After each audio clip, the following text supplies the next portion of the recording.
বিশ্বনবী পাগলের মতো একবার হাউজে কাউসারে যাবেন, একবার সিরাতে যাবেন, একবার পুলসিরাতের দিকে, একবার হাউজে কাউসারের দিকে পাগলের মতো দৌড়াতে থাকবেন।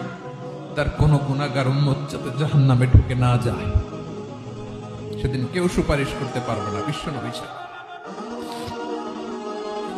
এজন্য 5 নম্বর আল্লাহ বললেন, মান যাল্লাযী ইয়াশফাউ ইনদাহু ইল্লা বিইযনিহি। কার সাহস আছে, কার এত বড় বুকের পাটা কিয়ামতের কঠিন দিন আল্লাহর সামনে দাঁড়িয়ে সুপারিশ করবে? কারো ক্ষমতা, কারো ক্ষমতা নাই। বিশ্বনবী সেদিন সিজদায় পড়ে উম্মতের জন্য কাঁদবেন, সবাই কাঁদবে, নফসি নফসি, আল্লাহ আমারে বাঁচাও, আল্লাহ আমারে বাঁচাও। বিশ্বনবী বলবেন, উম্মতি উম্মতি।